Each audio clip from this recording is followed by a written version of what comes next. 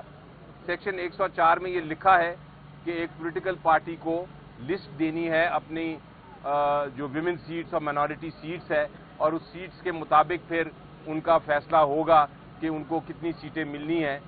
لیکن اس میں یہ کہیں نہیں لکھا کہ آپ اگر ایک بار الیکشن ہو جائے اور الیکشن کے بعد ایک پولیٹیکل پارٹی کو جس سے پہلے لسٹ نہیں دی تھی مزید لوگ جوائن کر لیں تو دوبارہ لسٹ نہیں دے سکتے. اور اس پہ ہم نے ان کو بتایا کہ ایسے ایگزامپلز ہیں. ایک تو الیکشن کمیشن آف پاکستان کی ججمنٹ ہے جس میں باپ کے کیس میں باپ کی ایک پارٹی تھی، انہوں نے بھی لسٹیں نہیں دی تھیں لیکن ان کو بعد میں لسٹ دینے کی اجازت دی گئی.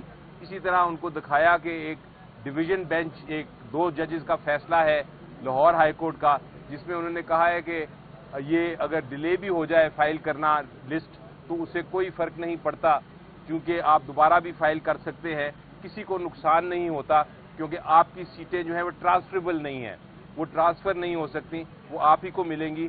تو کسی اور پولیٹیکل پارٹی کا حق نہیں ہے کہ وہ آپ کے اوپر کسی قسم کی کلیم کرے. یہ بالکل اس طرح ہی ہے جس طرح کہ ایک زمین ہے، وہ کوئی خالی دیکھے تو اس کے بعد وہ زمین پہ قبضہ کرنے کی کوشش کرے اور کہے کہ جناب یہ زمین میری ہے کیونکہ کسی کوئی اس پہ نظر نہیں آ رہا. یہ باقی جو پولیٹیکل پارٹیز ہیں وہ بالکل اسی طرح ٹریس پاسنگ کر رہی ہیں. یہ بتائیے گا کہ زیادہ تر وکیل تو تک پہنچ گئے، لیکن عمران صاحب کا کیا بنے گا سر؟ وہ جیل کے اندر ہی رہیں گے؟ جی بالکل نہیں، انشاءاللہ ان کے کیسز بھی کل فکسڈ ہیں. آپ لاہور ہائی کورٹ اسلام آباد ہائی کورٹ آئیے گا، تینوں کیسز فکسڈ ہیں. توشہ خانہ کا بھی اور سائفر کیس بھی اور شاہ محمود قریشی صاحب کا بھی کیس فکس ہے. کل ہم بحث کریں گے اور انشاءاللہ جلد اس کا فیصلہ آئے گا. صاحب یہ بتا دیجیے گا کہ صاحب کا جو الیکشن کمیشن کے فیصلے ہیں پاکستان تحریک انصاف کے حوالے سے وہ بھی آپ کے سامنے ہیں، تو آج کا جو فیصلہ محفوظ کیا ہے تو آپ سپریم کورٹ کی تیاری کر چکے ہیں جانے کی یا نہیں؟ جی بالکل، جو آپ ایک بڑا ایک انٹرسٹنگ سوال پوچھ رہے ہیں، کیونکہ اگر آپ ماضی میں دیکھیں تو میرا خیال ہے پچھلے سال سے جتنے فیصلے الیکشن کمیشن آف پاکستان کے آئے ہیں وہ پی ٹی آئی کے خلاف ہی آئے ہیں اور ہمیں پھر عدالتوں میں جانا پڑا ہے. امید تو یہ ہے کہ اس بار آئین اتنا صاف ہے اور شفاف ہے اور کلیئرٹی ہے کہ اس میں ایسا نہیں ہوگا. لیکن اگر آپ ماضی دیکھیں تو پھر اس کے مطابق ہم نے تیاری کر لی ہوئی ہے. جو آپ نے کہا کہ الیکشن کمیشن نے سیٹوں کے حساب سے جو ہے نا ریزرو سیٹ دینی ہے، اس کا کوئی ریشیو یا کوئی وہ قائم کیا گیا ہے کہ اس ریشیو کے حساب سے 10 کی اوپر کتنے سیٹیں ملیں گی؟ آئین میں ہی لکھا ہے. مثلا آپ اگر بلوچستان اسمبلی کا دیکھیں تو وہاں ٹوٹل 16 سیٹیں ہیں نیشنل اسمبلی کی طرف سے اور 4 سیٹیں دی جاتی ہیں ویمن کو. اس کا مطلب ہے کہ جو پارٹی 4 سیٹیں جیتے گی نیشنل اسمبلی میں بلوچستان کی طرف سے اس کو 1 سیٹ ملے گی. اسی طرح ہر صوبے کا جو انٹائٹلمنٹ ہے نیشنل اسمبلی کے لیے وہ آئین میں آرٹیکل 51 میں درج ہے اور اسی طرح ریشو نکلتی ہے. یہ ریشو تبدیل نہیں ہو سکتی. یہ نہیں ہو سکتا کہ آپ بلوچستان سے 4 سیٹیں جیتے اور آپ کو چاروں کی چاروں جو ویمن سیٹس ہیں وہ مل جائیں، آپ کو 1 ہی ملے گی. بتائیے گا آئین اور قانون کی اگر بات کریں تو آپ کو انتخابی مہم چلانے کی اجازت نہیں دی گئی. ابھی تک آپ کو یقین ہے کہ آئین اور قانون کے انٹرا پارٹی انتخابات میں بھی آپ کے لمبے دلائل اتنے ہی پہلے تھے اور بلے سے محروم کر دیے گئے تھے. ابھی جب آپ نے لمبے دلائل دیے ہیں آپ کو الیکشن کمیشن کا موڈ کیا نظر آ رہا ہے؟ آپ نے اپنے ذہن میں بھی تو اسکیچ بنا لی ہے کہ آپ کو یہ مخصوص نشستیں دیں گے یا نہیں دیں گے؟ دیکھیے، جب وکیل بحث کرتا ہے تو اس کو اپنی بحث اپنے دلائل پہ پورا یقین ہوتا ہے اور وہ بھرپور جوش اور جذبے کے ساتھ اور کمٹمنٹ کے ساتھ بحث کرتا ہے. میں نے کوشش کی کہ میں نے جو بحث کرنی ہے اس کو باقاعدہ ہم نے کل رات کو ہم 3 بجے تک بیٹھے رہے اور 3 بجے تک ہم تیاری کرتے رہے. جو آرگومنٹ جو بحث غلط تھی ہم نے اس کو خود ہی مسترد کر دیا اور ہم نے وہ بحث کی جو ہمارے مطابق درست تھی، آئین کے مطابق تھی اور کنونسنگ تھی.